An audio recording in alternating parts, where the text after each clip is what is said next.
Bienvenidos otra vez al curso Vida de Cristo. Estamos en la clase número 33 y con esta clase empezamos la última semana de la vida de Cristo. Vamos a caminar día por día con Cristo, mirando lo que hizo y escuchando las cosas que Él escuchó hasta llegar a la cruz. Vamos a comenzar en Mateo capítulo 21, en la entrada triunfal.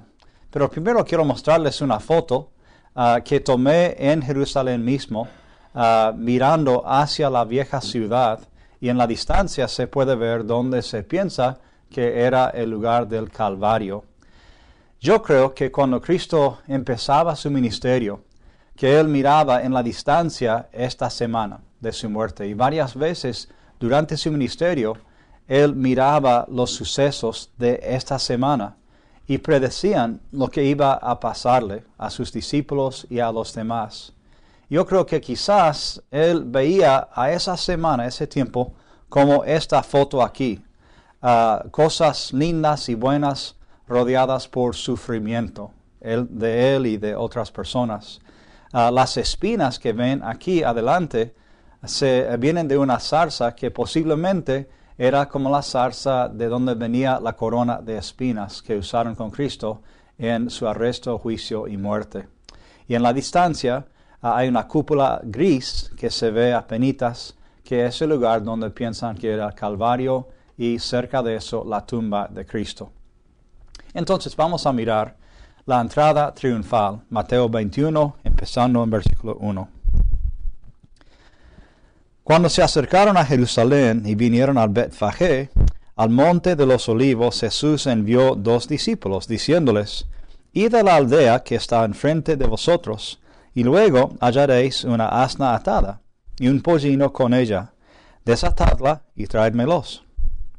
Y si alguien os dijere algo, decid: el Señor los necesita, y luego los enviará. Todo esto aconteció para que se cumpliese lo dicho por el profeta cuando dijo: Decid a la hija de Sión: He aquí, tu rey viene a ti, manso y sentado sobre una asna, sobre un pollino, hijo de animal de carga. Y los discípulos fueron e hicieron como Jesús les mandó, y trajeron el asna y el pollino, y pusieron sobre ellos sus mantos, y él se sentó encima. Y la multitud, que era muy numerosa, tendía sus mantos en el camino, y otros cortaban ramas de los árboles, y las tendían en el camino. Y la gente que iba delante y la que iba detrás aclamaba, diciendo: Hosana al Hijo de David, bendito el que viene en el nombre del Señor, Hosana en las alturas. Cuando entró él en Jerusalén, toda la ciudad se conmovió, diciendo: ¿Quién es este? Y la gente decía: Este es Jesús, el profeta, el de Nazaret en Galilea. Ahora, mostrándoles otras fotos, quiero ubicarles aquí en Jerusalén, obviamente el Jerusalén de hoy, pero podemos ver algunas partes del paisaje que estaban ese tiempo también. Empezaba cada día esta semana en el pueblo de Betania, como hemos mencionado antes, donde se quedaba en la noche con María y Marta y Lázaro. Iba cada mañana saliendo de la casa en Betania, por el camino hacia el monte de Olivos, después subía y cruzaba el monte de Olivos, bajaba al otro lado por el valle de Cedrón y entraba generalmente por la puerta al este de la ciudad vieja, que era la puerta oriental. De ahí pasaba directamente al templo donde enseñaba y estaba con las personas. Esto hacía cada día de esta última semana. Así que ven más o menos el cuadro de cómo era esta semana el viaje. Acercándonos un poco, ya hemos caminado desde Betania hasta el Monte de Olivos y estamos parados encima del Monte de Olivos mirando hacia la ciudad vieja. Ven ahí el muro de la ciudad vieja, un poco de este lado de la cúpula dorada, y frente a ese muro tenemos un cementerio de los musulmanes. Debajo de nosotros también es cementerio de los judíos, un lugar donde muchos judíos están enterrados porque quieren estar ahí para la venida del Mesías, porque creían que iba a venir a este lugar mismo en la segunda venida. Así que Cristo venía aquí con sus discípulos subía al Monte de Olivos desde este punto aquí, iba bajando hacia la ciudad. El camino que tomó, ahora llamamos Camino de Palmas, es lo que se festeja el domingo antes de la Pascua, y va bajando rápidamente hacia el jardín de Getsemaní. Los árboles que ven justo enfrente están muy cerca del jardín de Getsemaní, que es más al pie del monte. Y en la distancia vemos otra vez el muro de Jerusalén, y justo en el medio de la foto arriba hay dos puertas que son las puertas orientales de la ciudad. Ahora están cerradas, pero en ese tiempo eran una de las entradas principales por las cuales pasaban Cristo con sus discípulos. Este pasaje nos hace pensar en Salmo 118, 19 al 29. Queremos leer una parte de este salmo, porque algunas palabras, frases e ideas vienen directamente de este salmo. Empezando en Salmo 118, 19 al 29, dice: Abridme las puertas de la justicia, entraré por ellas, alabaré a Jah. Esta es puerta de Jehová, por ella entrarán los justos. Te alabaré porque me has oído y me fuiste por salvación. La piedra que desecharon los edificadores ha venido a ser cabeza del ángulo. De parte de Jehová es esto, y es cosa maravillosa a nuestros ojos. Este es el día que hizo Jehová, nos gozaremos y alegraremos en él. Oh Jehová, sálvanos ahora, te ruego, oh Jehová, que nos hagas prosperar ahora.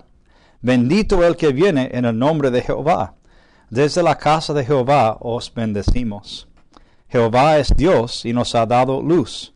Atad víctimas con cuerdas a los cuernos del altar. Mi Dios eres tú y te alabaré. Dios mío, te exaltaré. Alabad a Jehová porque Él es bueno, porque para siempre es su misericordia. Lo interesante es que este salmo forma parte del Jalel, de la serie de salmos que alaban a Dios, y fue esta serie de salmos que fueron usados el día y la semana de la Pascua para los judíos. Entre Salmos 113 y Salmos 118 eran los salmos que se cantaban y se recitaban durante las ceremonias de la Pascua. Así que cuando Cristo se acerca a la ciudad, no están cantando o diciendo cualquier palabra o cualquier canción, están ya participando en alguna parte de la adoración de esa semana. Pero no saben ellos cuán bien se pueden aplicar estas palabras a Cristo y a esta situación, porque lo que dice el Salmo está ocurriendo realmente frente a ellos, frente a sus ojos. Ahora, en el contexto del Salmo original, posiblemente celebra una gran victoria para David y la nación de Israel, porque Dios los había bendecido. Esa es una posibilidad en el cual contexto David escribió ese salmo. Otra posibilidad para este salmo es el tiempo cuando volvieron del exilio y entusiasmados por la salida de Babilonia, estaban pensando en ir a la ciudad de Jerusalén para entrar por las puertas y alabar a Jehová por cómo los había bendecido. De cualquiera de las dos formas es un momento de festejo, pero ahora un momento aún más importante llega y ellos ni se dan cuenta de la importancia de este momento. Realmente este salmo está cumpliéndose ahora en la entrada triunfal de Jesús. Vemos otros detalles aquí, versículo 21, dice, te alabaré porque me has oído, me fuiste por salvación. Y la palabra en hebreo para salvación es una variación de Jesús, es Yeshua aquí. Me fuiste por Jesús, podríamos leerlo así.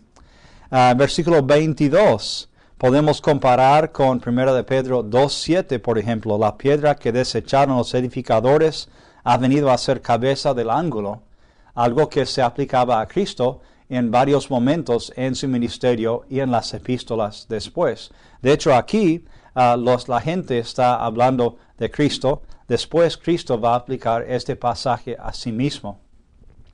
En 25, donde dice, oh Jehová, sálvanos ahora, es la palabra Hosanna, es donde viene Hosanna para nosotros. Y están pidiendo salvación de Dios, y Dios ya les ha mandado su salvación y está montado sobre el asno entre ellos mismos.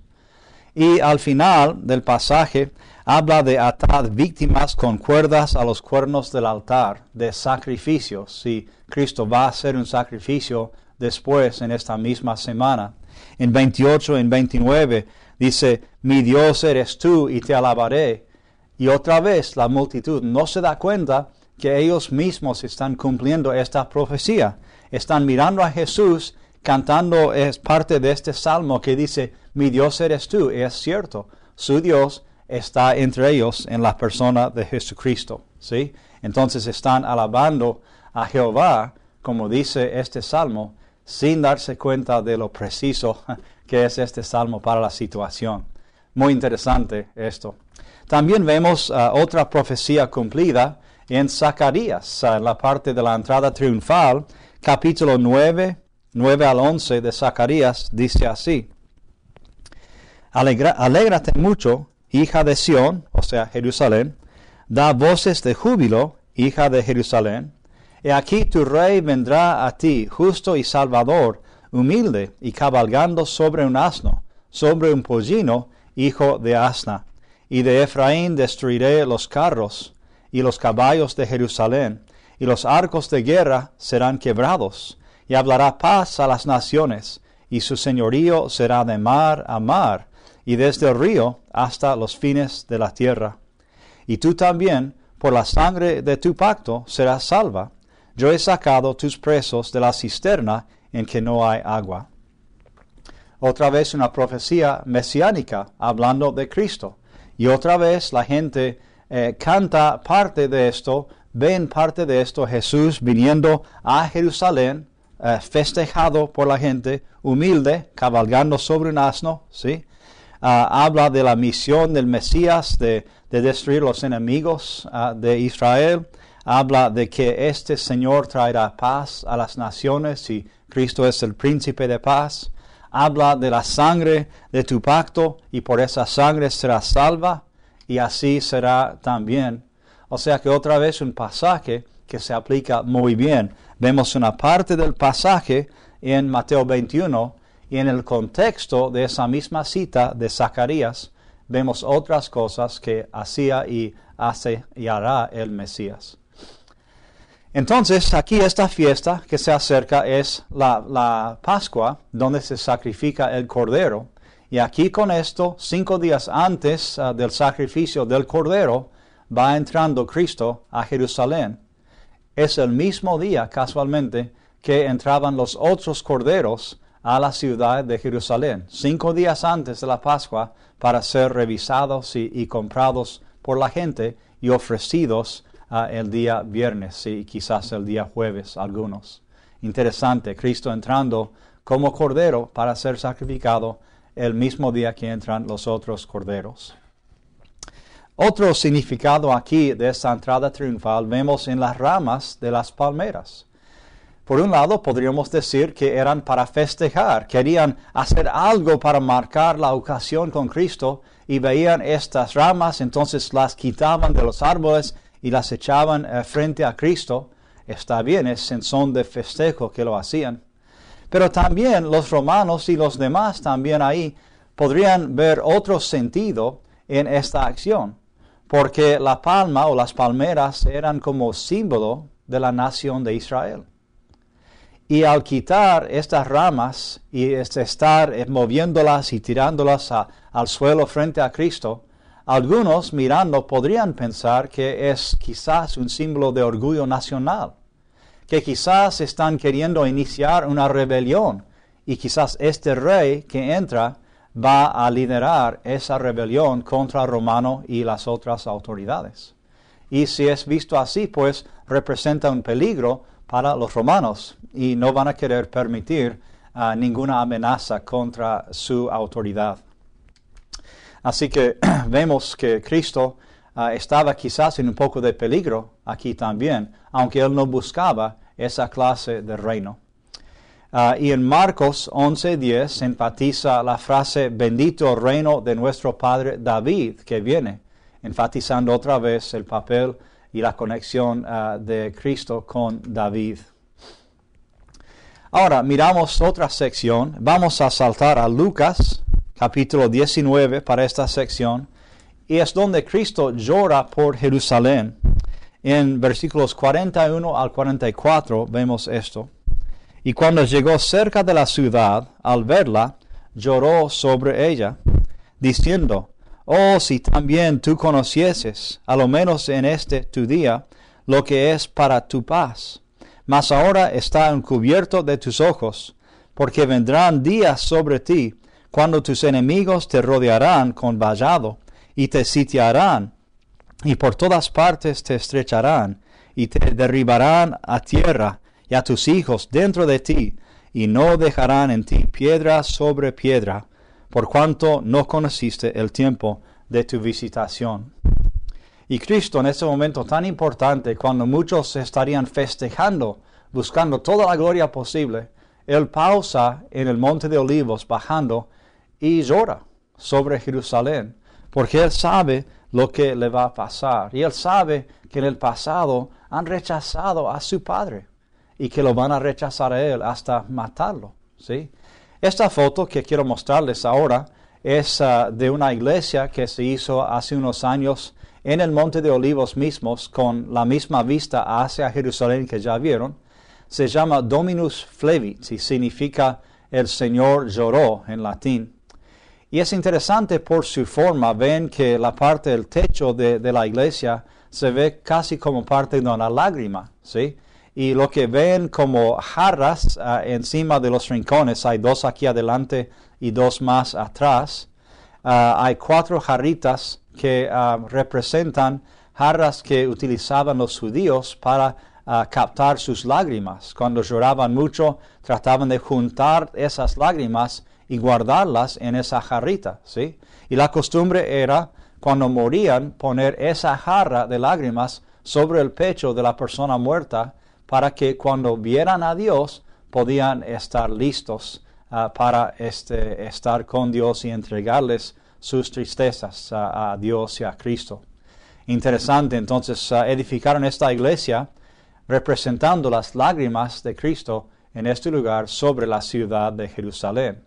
Ahora, si nos damos vuelta de esta ciudad, de esta parte, sacando esa foto de la iglesia, si nos damos vuelta, esta es la vista que tenemos de Jerusalén. La cúpula dorada de los musulmanes, y un poco más atrás no es tan visible el lugar de Gólgota otra vez. Yo entré en la iglesia de Dominus Flevit y miré por esta ventana grande, enorme, hacia la ciudad, y tienen dentro de la iglesia un altar. Sobre el altar el crucifijo y es interesante porque casi parece que Cristo está extendiendo sus brazos para abrazar a Jerusalén en esta foto, y es lo que Él quería hacer en la cruz, extender los brazos para abrazar a todo el mundo, para incluir a todo el mundo.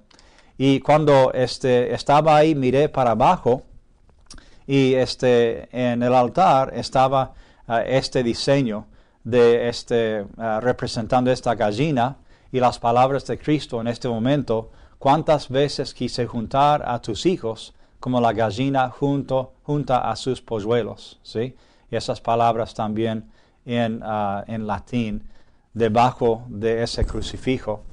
Y otra vez mirando por la ventana, estaba pensando en las varias iglesias y el significado del lugar, y un sacerdote de la iglesia se me acercó y dijo: ponte exactamente en el medio de esta ventana. Entonces lo hice. Digo: ¿qué ves? Digo: bueno, veo la iglesia con la cúpula dorada. Dice: no, lo que está exactamente en el medio de esta ventana, de este punto de vista, es la iglesia con la cúpula gris, que es la iglesia del sepulcro santo, donde piensan que fue crucificado Cristo en Gólgota, y al lado su tumba donde fue enterrado. Y él dice: entre este lugar aquí, en esta iglesia, Y esa iglesia allá hay muchas tumbas, porque hay 2 cementerios, pero solamente hay una tumba vacía, hablando de Cristo. Me gustó ese pensamiento. Si miramos esta foto de más arriba, vemos que es otra vez de la ciudad vieja, y tenemos una línea que extiende desde el este hacia el oeste. El oeste es más hacia arriba de esta foto. Y sobre esta línea se encuentran varios puntos importantes en la vida de Cristo. Donde empieza la línea abajo a la derecha es el jardín de Getsemaní. Cruzando el valle y pasando por el muro es la puerta oriental que usaba Cristo muchas veces. Y donde sigue la línea por esa parte grande de cemento y concreto es donde antes piensan que estaba el templo en los días de Cristo. Y si uno sigue esa línea hacia arriba, termina en la cúpula gris, que es la iglesia del Sepulcro Santo. Así que el guía nuestro decía, interesante que todos estos lugares están como una fila, una línea dentro de un área reducida. Entonces Cristo iba bajando y él cruzaba el valle Cedrón, pasaba por lo que ahora es el cementerio, en ese momento era camino, entraba por esas puertas, ¿sí? Se acerca aquí, vemos un poco más cómo era. Quizás la puerta que usaba Cristo estaba más abajo, pero está en el mismo sitio. Ya pasando por esas puertas, mirando hacia atrás, vemos en la distancia el Monte de Olivos. Nos acercamos más a donde estaba el templo. Y esta cúpula es interesante, se llama la cúpula de Salomón, ¿sí? Y se piensa que está en el mismo lugar donde estaba el lugar santísimo del templo en los momentos de Cristo.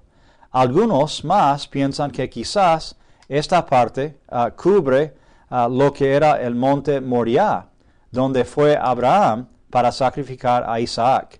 Y esta parte debajo de la cúpula quizás es el monte Moriah.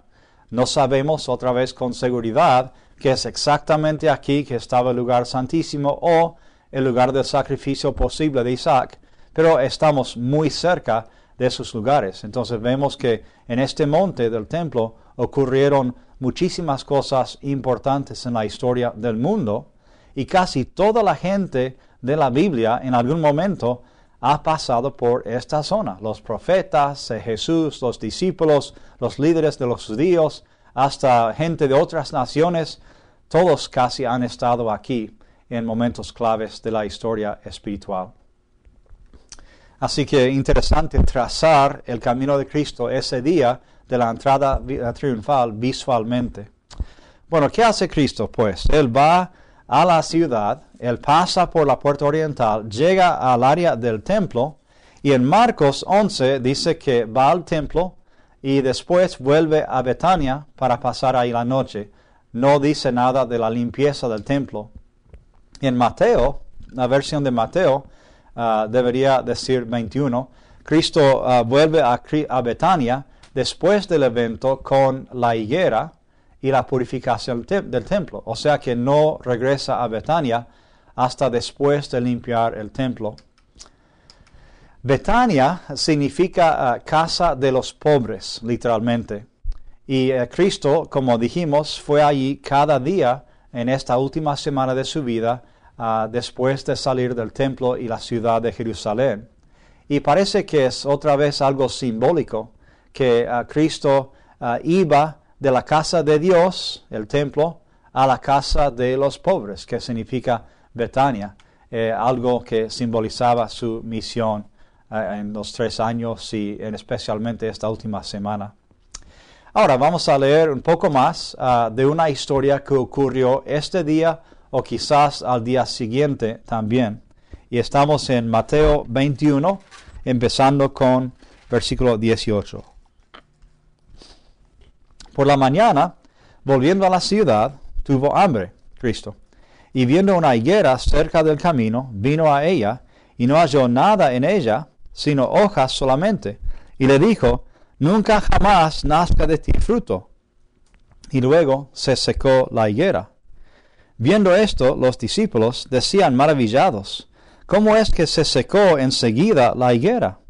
Respondiendo Jesús les dijo, de cierto os digo, que si tuviereis fe, y no dudaréis, no sólo haréis esto de la higuera, sino que si a este monte dijereis, quítate y échate en el mar, será hecho. Y todo lo que pidiereis en oración, creyendo, lo recibiréis. Ahora tenemos una foto de lo que es una higuera, un árbol bastante común en ese día, tal árbol que Cristo maldijo y que se secó inmediatamente.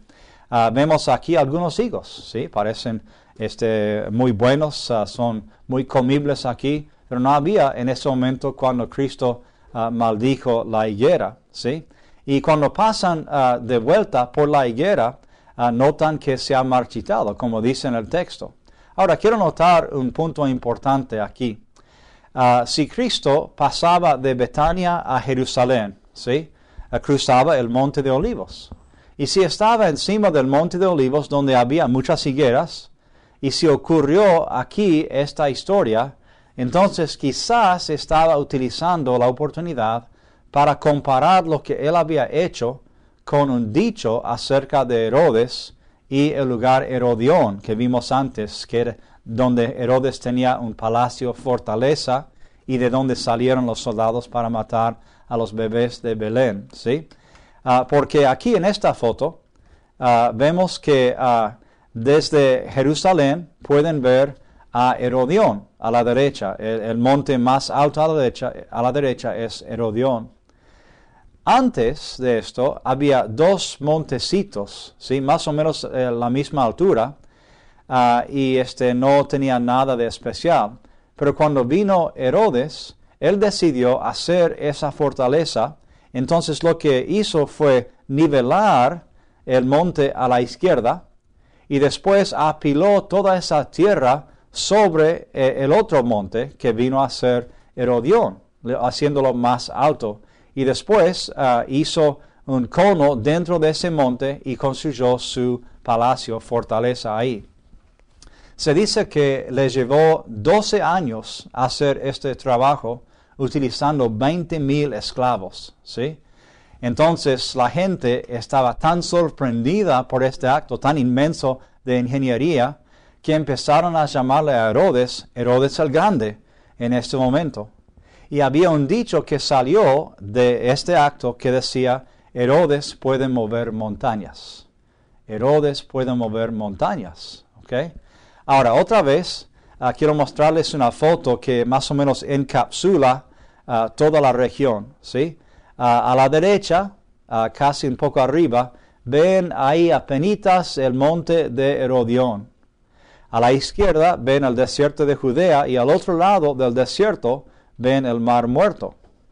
Si miran para abajo, ¿sí? Ven el Monte de Olivos, que es una serie de 4 montecitos, y debajo de la segunda O en la palabra olivos, ven la cúpula dorada, ¿sí? Más o menos debajo de la palabra olivos ahí. Es más o menos cerca de ahí donde Cristo estaba cuando maldijo a la higuera. Y si estaba ahí, él podía ver Herodión, y el desierto y el Mar Muerto. Entonces quizás era una enseñanza fuerte, visual, diciendo, bueno, miren, si ustedes tienen fe, pueden decirle a ese monte, quizás apuntando hacia Herodión, que se tire en el mar, apuntando hacia el Mar Muerto, ¿sí? Y nada les será imposible. Interesante cómo Cristo podría haber aprovechado estos momentos, ¿sí? Entonces les quedó grabada esa lección en su mente. Bueno, en Marcos, esta historia de la higuera está alrededor de otra historia que es la purificación o la limpieza del templo. Entonces, vamos a Marcos 11 para leer esta historia en el medio de las dos mitades de la historia de la higuera. Empezando en versículo 15, dice así: Vinieron pues a Jerusalén, y entrando Jesús en el templo, comenzó a echar fuera a los que vendían y compraban en el templo, y volcó las mesas de los cambistas y las sillas de los que vendían palomas. Y no consentía que nadie atravesase el templo llevando utensilio alguno. Y les enseñaba, diciendo, ¿no está escrito, mi casa será llamada casa de oración para todas las naciones? Mas vosotros las habéis hecho cueva de ladrones. Y lo oyeron los escribas y los principales sacerdotes, y buscaban cómo matarle, porque le tenían miedo, por cuanto todo el pueblo estaba admirado de su doctrina. Pero al llegar la noche, Jesús salió de la ciudad. Bueno, otra vez tenemos una foto aquí que muestra parte de la corte del templo, ¿sí? Y les muestro esta parte porque parece ser que en esta zona vendían los animales y las otras cosas que se usaban en los sacrificios del templo. Vemos ahí atrás donde están todas las columnas arriba y abajo, se llamaba la Stoia Real, o sea, el mercado real. Era inmenso, muy poblado y muy popular, especialmente en tiempo de fiesta como esta. Entonces la cena en este día hubiera sido que Cristo venía, había miles y miles de personas ahí mismo dentro del templo, gritando, tirando cosas, quizás comprando, vendiendo, sacrificando, y era, me imagino, como un lío, un alboroto, mucho ruido. Y Cristo no quiso esto por varios motivos, ¿sí? Pero ¿por qué estaba enojado Cristo? Tenemos que mirar estas citas para entender un poco más. Hay un poco de enseñanza aquí por remés, por estas pistas, si miramos estas dos citas que Cristo utilizó. Si los tomamos al revés, primero en Jeremías 7:11, Cristo deja ver que los judíos tienen muchos pecados. Escuchen esta parte de Jeremías 7, ¿sí? En versículo 2 dice, ponte a la puerta de la casa de Jehová y proclama ahí esta palabra y di, oíd palabra de Jehová a todo Judá, los que entráis por estas puertas para adorar a Jehová. Así ha dicho Jehová de los ejércitos, Dios de Israel, mejorad vuestros caminos y vuestras obras, y os haré morar en este lugar. No fiéis en palabras de mentira, diciendo, templo de Jehová, templo de Jehová, templo de Jehová es este. Pero si mejoraréis cumplidamente vuestros caminos y vuestras obras, si con verdad hiciereis justicia entre el hombre y su prójimo, y si no oprimiereis al extranjero, al huérfano y a la viuda, ni en este lugar derramaréis la sangre inocente, ni anduviereis en pos de dioses ajenos para mal vuestro, os haré morar en este lugar, en la tierra que di a vuestros padres para siempre. Y aquí vosotros confiáis en palabras de mentira que no aprovechan, hurtando, matando, adulterando, jurando en falso e incensando a Baal, y andando tras dioses extraños que no conocisteis. Vendréis y os pondréis delante de mí en esta casa, sobre la cual es invocado mi nombre, y diréis, librados somos, para seguir haciendo todas estas abominaciones. ¿Es cueva de ladrones delante de vuestros ojos esta casa, sobre la cual es invocado mi nombre? Y aquí que también yo lo veo, dice Jehová. Entonces sigue hablando de sus pecados. Ahora, Cristo ha citado solamente una parte de 11. ¿Es cueva de ladrones este lugar? Pero antes, en todo el contexto, los judíos saben que Él está hablando de los otros pecados, de mentir, hurtar, matar, adulterar, jurar falsamente, o sea, todos los pecados. Y Cristo dice con esta frase que ellos hacían todo eso, que todavía seguían haciendo lo mismo que hacían en los tiempos de Jeremías.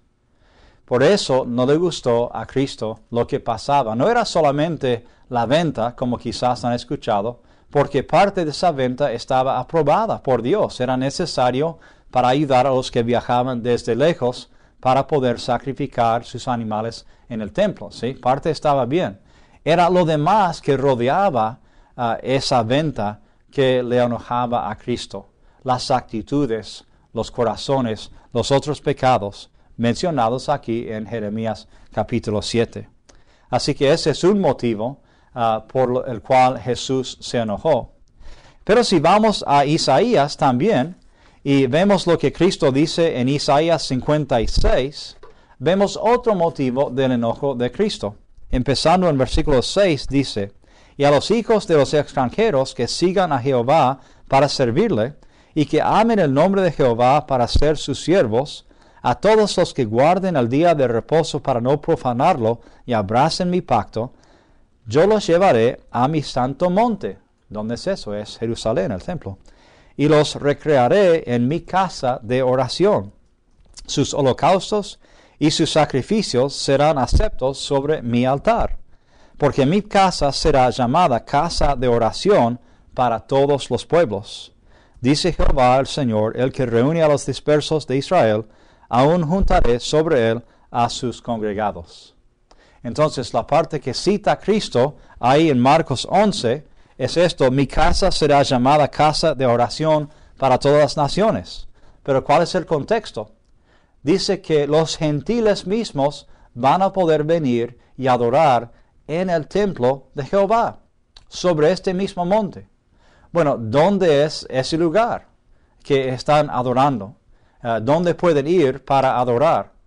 Bueno, otra vez, si miramos esta foto aquí, vemos que hay el templo y en ambos lados del templo, la corte o las cortes, donde pueden estar los gentiles.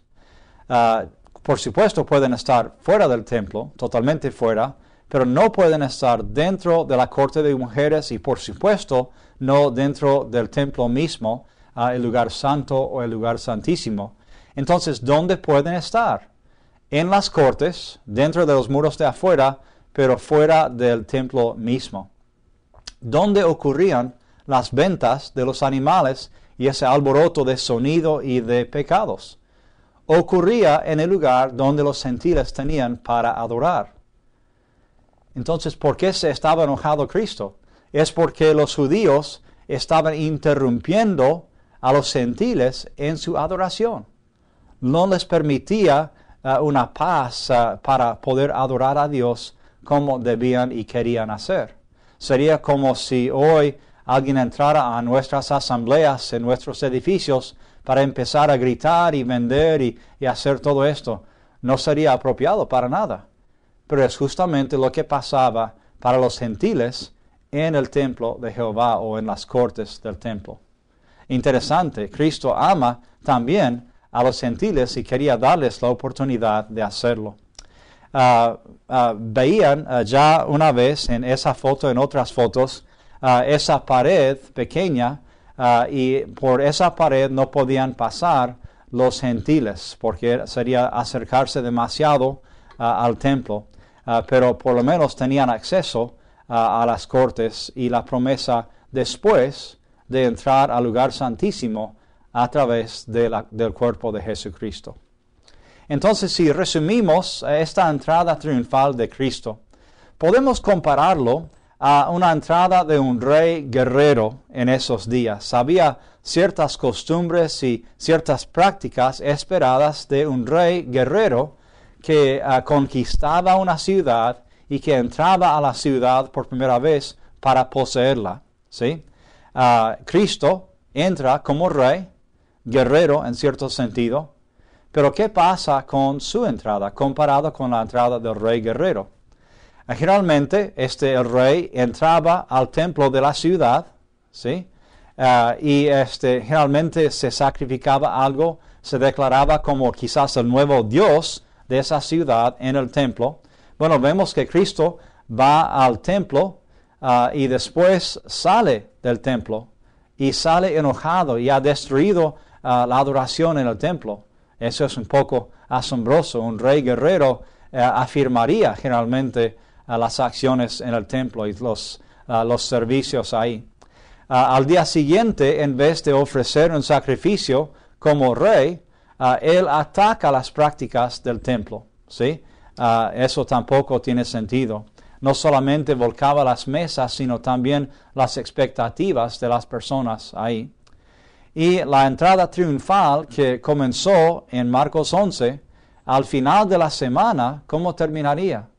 Terminaría con la ejecución no de los prisioneros de guerra, como generalmente pasaba, sino terminaría con la ejecución del rey mismo. Así que Cristo entraba con triunfo, pero a la vez totalmente diferentemente de lo que esperaban ellos en sus mentes y comparado con los otros reyes guerreros del tiempo. Bien interesante. Bueno, y sigue esta primera semana, ya estamos quizás en el día lunes, volvemos a Mateo 21 y seguimos leyendo un pedacito de una historia acerca de los jefes de los sacerdotes, cómo reaccionaban a la entrada de Cristo. Dice, y vinieron a él en el templo ciegos y cojos y los sanó. Pero los principales sacerdotes y los escribas, viendo las maravillas que hacía, y a los muchachos aclamando en el templo y diciendo, Hosana al Hijo de David, se indignaron y le dijeron, ¿oyes lo que estos dicen? Y Jesús les dijo, sí, ¿nunca leísteis de la boca de los niños y los que maman perfeccionaste la alabanza? ¿Sí? Y se enojaron ellos. ¿Por qué otra vez se enojaron tanto? Bueno, quizás tiene que ver con otra cita más de Cristo. Si miramos la cita de Salmo 8:2, en ese salmo el que recibe alabanza es Dios. Y los niños están alabando a Dios. Y Cristo otra vez está haciéndose igual a Dios. Y ellos, los fariseos, no creen que es Dios y por eso se enojan. Pero nos hace pensar en otro pasaje que también está en Zacarías, cerca del lugar que miramos antes. En Zacarías capítulo 10 hay una frase que dice, los niños se alegrarán en el Señor. Pero hay más de eso, entonces vamos a ir allá. Zacarías capítulo 10. Y el contexto de este pasaje donde dice que los niños verán y se alegrarán, hay varias cosas que posiblemente tienen que ver con la misión de Cristo. Dice, por ejemplo, en versículo 2, la segunda parte, dice, por el cual el pueblo vaga como ovejas y sufre porque no tiene pastor. Eso es un refrán que hemos escuchado últimamente en la historia de Zaqueo y en otros momentos. En versículo 3 habla de castigar a los líderes, a los jefes del pueblo. Y justamente Cristo está hablando de castigo para ellos y hablará en los otros días siguientes de lo mismo. En versículo 4 dice que de Judá viene la piedra angular. Otra referencia a Cristo que se aplica a sí mismo aquí. Y en versículo 5 dice que el Señor ganará la batalla. Jehová ganará la batalla. Así que hay 4 referencias que también podrían aplicarse a Cristo y a su obra en esta última semana y están conectados con el mismo contexto de los niños que se alegran. ¿Por qué? Porque quizás saben que estas profecías se están cumpliendo. Y hay una cosita más que es interesante. Si saltamos a Lucas 19, versículo 40 para un versículo, el mismo contexto, ¿sí? Quizás podemos volver a 39, incluir eso. Dice, entonces algunos de los fariseos de entre la multitud le dijeron, Maestro, reprende a tus discípulos. Él respondiendo les dijo, os digo que si estos callaran, las piedras clamarían. Qué interesante esa frase, las piedras clamarían. Les muestro una foto de algunas piedras que claman, para ver un poco de lo que significa. Este lugar se llama Geser. Es un lugar, una ciudad importante en el Antiguo Testamento. Salomón lo construyó para ser parte de la defensa. Y en Geser se encontraron estas piedras. Uno sube unos montecitos cerca de esto y de repente ve estas piedras. Y lo primero que piensa uno es, ¿pero qué son estos? ¿Para qué son? ¿Quién las puso aquí? Porque es obvio que no cayó así por accidente. Alguien las puso con cierto motivo. Bueno, parte de esa historia dice o supone que son parte de una adoración a dioses falsos. Y hay otras secciones ahí entre las piedras que parecen tener restos de altares o sartenes que se usaban en los servicios de los paganos, ¿sí? Pero llama la atención, estas piedras paradas ahí parecen estar clamando, como si tuvieran una historia para contar. Y si miramos las piedras en la Biblia, vemos que las piedras hablan, ¿sí? Dios es la roca, esa es una primera piedra en la Biblia. También Josué, después de cruzar el río Jordán, manda que pongan 12 piedras representando las 12 tribus después de cruzar el Jordán. ¿Por qué? Porque dice, cuando sus niños vean estas piedras y pregunten qué pasó aquí, ustedes pueden contarles la historia de lo que Dios hizo hoy cruzando el río Jordán. ¿Sí? Esas piedras hablaban, clamaban, tenían su historia. Jacob tenía una piedra que era especial para él en camino a estar y trabajar con Labán. ¿Sí? Esa piedra clamaba, representaba algo. Los 10 mandamientos fueron escritos con el dedo de Dios. Esas piedras también clamaban, declaraban cosas acerca de Dios y sus leyes.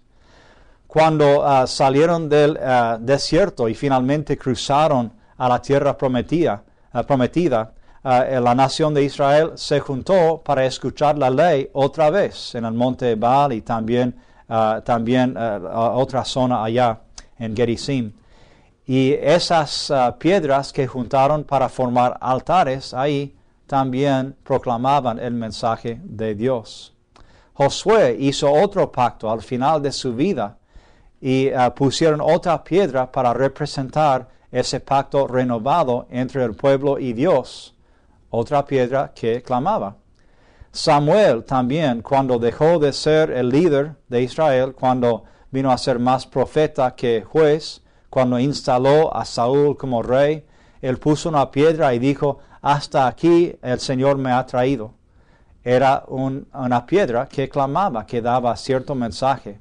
Zacarías también, en Zacarías 3, tenía una piedra especial, con significado especial. En el Nuevo Testamento vemos la piedra de la tumba.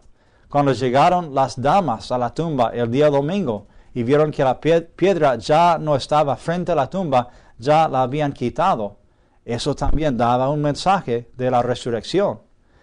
Y la iglesia misma se llama una colección de piedras juntadas para formar una iglesia, un templo en el cual vive el Espíritu, ¿sí?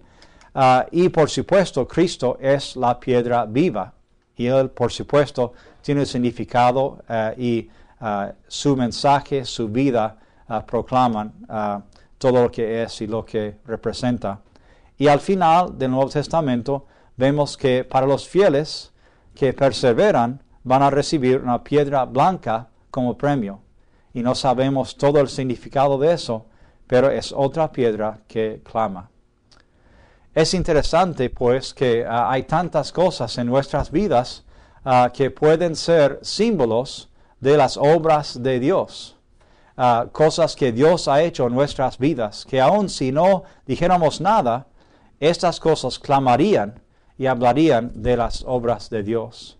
Y Cristo es así, llega al final de su ministerio y la gente le está alabando y otros se enojan por esa alabanza. Y Cristo dice, aun si ellos se callan, pues va a haber otras personas y otras cosas que hablan de quién soy yo y qué he hecho. Y en las clases que siguen vamos a seguir mirando lo que Cristo hizo en esta última semana de su vida. Que el Señor los bendiga.